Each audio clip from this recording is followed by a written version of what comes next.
கூட்டத்தில் நடந்த ஒரு மிகப்பெரிய துயர சம்பவத்தில் 41 பேர் இறந்து போயிருக்காங்க. ஏறக்குறைய 100க்கும் மேற்பட்டவர்கள் காயமடைஞ்சிருக்காங்க. தொடர்ச்சியாக நான் மரணமடைந்தவர்கள் குடும்பங்களையும் சரி, காயம்பட்டவர்கள் குடும்பங்களையும் சரி தொடர்ச்சியாக போய் நான் பார்த்துட்ருக்கேன். நீங்கள் பல பேர் நீங்கள் எல்லாத்துக்கும் தெரிஞ்சதான் ரொம்ப எளிய குடும்ப பின்னணியை சேர்ந்தவங்களாக இருக்காங்க.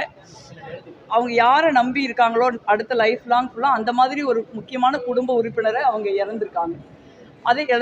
அதே மாதிரி காயம்பட்டவங்களை பார்த்தீங்கன்னா நிறைய பேரும் அன்றாடம் வேலைக்கு போகிறவங்க இருக்காங்க. அன்னைக்கு போனால் தான் அடுத்த நாள் சாப்பாடு. அந்த மாதிரி சூழல் இருக்கிற நிறைய பேர் இன்னும் கட்டில் விட்டு எழும்ப முடியாத ஒரு சூழல் இருக்குது.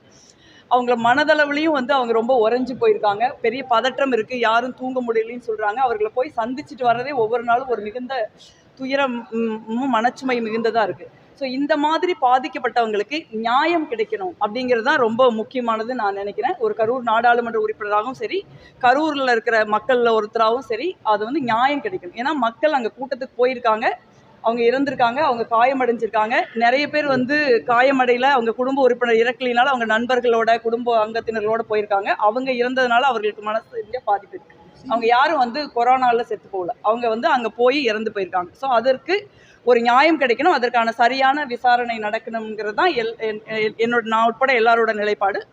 அதில் நம்ம உயர்நீதிமன்றம் அமைச்ச SIT-லையும் எனக்கு ஒன்றும் மாற்றுக்கிறது கிடையாது. ஏன்னா அஷ்ரா கார்க் அவர்களை பொறுத்த வரைக்கும் அவர் ஒரு ரொம்ப முக்கியமான, ரொம்ப நேர்மையான, எஃபிஷியண்டான ஒரு ஆஃபீஸரு.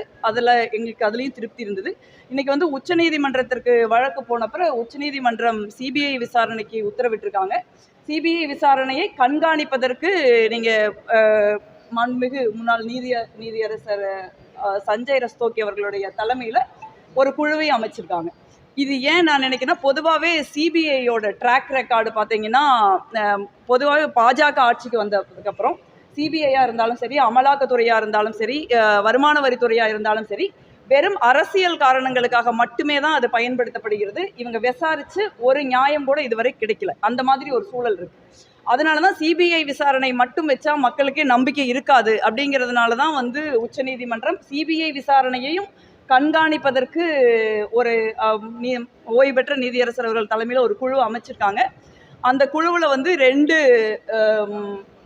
தமிழகத்தை சேர்ந்த IG பதவி அளவிலான IPS அதிகாரிகள் தமிழகத்தை பூர்வீகமாக கொள்ளாதவர்களை சேர்க்கலாம்னு சொல்லியிருக்காங்க. என்னை பொறுத்த வரைக்கும் இது கோர்ட் ஆர்டர்னா கூட எனக்கு இருக்கிற சஜஷன் அந்த 2 IPS ஆஃபீஸர்களில் ஒருத்தர் அஷ்ரா கார்க் அவர்களாக இருக்கணும்னு நான் நினைக்கிறேன். ஏன்னா அவங்க சொல்கிற எல்லா விதமான நடைமுறைகளும் திரு அஷ்ரா கார்க் அவர்களுக்கு பொருந்துகிறது. அவர் தமிழ்நாட்டை பூர்வீகமாக கொண்டவர் அல்ல, அவர் பஞ்சாபை பூர்வீகமாக கொண்டவர். அதே மாதிரி இந்த விசாரணையை இதுவரைக்கும் அவர் முன்னெடுத்திருக்காரு. இதுவரைக்கும் ஒரு சின்ன குற்றச்சாட்டு கூட கிடையாது. ஒரு நேர்மையான ஆஃபீஸர், ஒரு மக்களுக்காக நிற்கக்கூடிய, போராடக்கூடிய, நியாயம் வழங்கணும்னு நினைக்கிற ஆஃபீஸர். அதுதான் அவருடைய ட்ராக் ரெக்கார்டு. அதனால உச்சநீதிமன்றம் அமைச்சிருக்கிற நீதிபதி அவர்கள் அஷ்ரா கார்க் அவர்களையும் இதில் ஒரு அங்கத்தினராக சேர்ப்பார்கள். அதுதான் அந்த விசாரணைக்கு ஒரு நேர்மைத்தன்மையையும் ஒரு விசாரணை ஒரு சரியான பாதையில் செல்கிறது அப்படிங்கிறதுக்கான ஒரு புரிதலையும் நமக்கு அளிக்கும் நான் நினைக்கிறேன். ஏன்னா இது இப்போ ஒவ்வொரு முறையும் நாங்கள் துயரத்தை அனுபவிக்கிறப்போ, ஒரு குழந்தைய, ஒரு பெண்ணை, ஒரு வயதானவங்களை, ஒரு பெற்றோர்களை பார்க்குறப்ப என்னோட மனதில் இருக்கிறது அவர்களுக்கு நீதி கிடைக்கணும். இதில் எனக்கு இந்த உச்சநீதிமன்ற தீர்ப்பில் ஒரு சின்ன நெருடல் எனக்கு என்ன இருக்குன்னா, இந்த குறிப்பிட்ட காலகட்டத்திற்குள்ள இந்த விசாரணையை முடித்து பாதிக்கப்பட்டவர்களுக்கு நீதி வழங்கணும் எங்கேயுமே இல்லை. உச்சநீதிமன்ற தீர்ப்பில் நீங்கள் மாதம் ஒருக்கா CBI நீங்கள் ரிப்போர்ட் விசாரணை அறிக்கையை தாக்கல் செய்யணும்னு சொல்கிறாங்க. அப்போ இது 1 வருஷம் ஆகுமா, 2 வருஷம் ஆகுமா, 4 வருஷம் ஆகுமா, 5 வருஷம் ஆகுமான்னு யாருக்குமே தெரியாது. அப்போ இன்னும் இந்த வழக்கு முடிவடையாத ஒரு சூழல் இருக்கிறதுனால தமிழ்நாடு அரசாங்கம் இந்த விசாரணைக்கு ஒரு குறிப்பிட்ட காலத்திற்குள்ள இந்த விசாரணையை முடிக்கணுங்கிற ஒரு வாதத்தை முன்வைக்கணும்னு நான் நினைக்கிறேன். இன்னும் இந்த வழக்கு முடியல. இது ஒரு இடைக்கால உத்தரவு தான் வந்திருக்கு.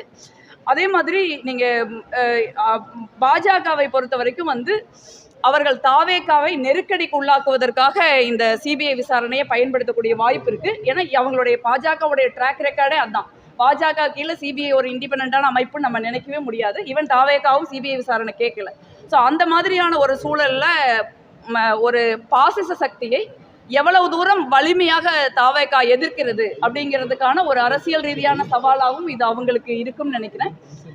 எல்லாத்தையும் கடந்து எங்கள் மக்களுக்கு எங்களுக்கு நீதி கிடைக்கணுங்கிறது தான் என்னை பொறுத்த வரைக்கும் ரொம்ப முக்கியமானது. நான் தமிழகத்தில் சிபிஐ வச்சு அரசியல் செய்கிறாங்க, அது மக்களுக்கு தெரியும், அண்ணாமலை பேசுகிறாங்க.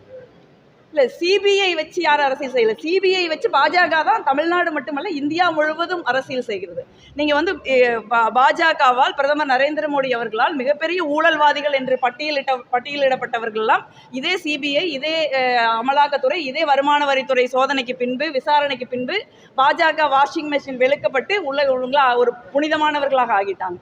இதுவரைக்கும் வந்து எங்கேயாவது இந்த சிபிஐயோ, இந்த இடியோ, இந்த வருமான வரித்துறையோ பாஜக ஆளுகின்ற மாநிலங்களுக்கு போய் அங்கே இருக்கிற யாரையாவது விசாரித்து அவங்களையெல்லாம் புக் பண்ணியிருக்காங்களா நீங்கள் பாருங்கள். இது வரைக்கும் வந்து நம்ம யாரும் வந்து ஒரு அரசியல் நோக்கத்தோடு சொல்லலை. பாஜகவினுடைய 11 ஆண்டு கால ட்ராக் ரெக்கார்டுங்கிறது இந்த மாதிரி விசாரணை அமைப்புகளை அரசியல் ரீதியாக பயன்படுத்துறதானே ஒழிய மக்களுக்காகவோ ஒரு மாநிலத்தின் நலன்களுக்காகவோ அதை பயன்படுத்துனதே இல்லை. இவர்கள் எல்லாம் பாஜகவினுடைய ஒரு டீம் மாதிரி இருக்காங்க. சிபிஐயா இருந்தாலும் சரி, இடியா இருந்தாலும் சரி, வருமான வரித்துறையாக இருந்தாலும் சரி. அதனால எங்களுக்கு ஒரு அச்சம் இருக்கு. ஆனால் அதே நீதிமன்றம் சிபிஐ விசாரணையையும் கண்காணிப்பதற்கு ஒரு நீதிபதி குழுவை அமைச்சிருக்காங்க. அதில் 2 தமிழ்நாட்டில் சர்வீஸ் பண்ணுற ஐபிஎஸ் ஆஃபீஸர்ஸ்கள் இருப்பாங்க அப்படின்னு சொல்றது வந்து ஒரு நம்பிக்கை அளிக்கக்கூடிய விஷயமா இருக்கு. ஆனால் இது நிச்சயமாக ஒரு குறிப்பிட்ட காலத்திற்குள்ள வந்து இந்த விசாரணை முடிக்கப்பட்டு எங்களுக்கு நீதி வழங்கப்பட வேண்டும் நான் நினைக்கிறேன். அந்த உத்தரவு உச்சநீதிமன்ற உத்தரவில் இல்லை. அது வந்து எனக்கு ஒரு பெரிய ஒரு முரணா எனக்கு தெரியுது.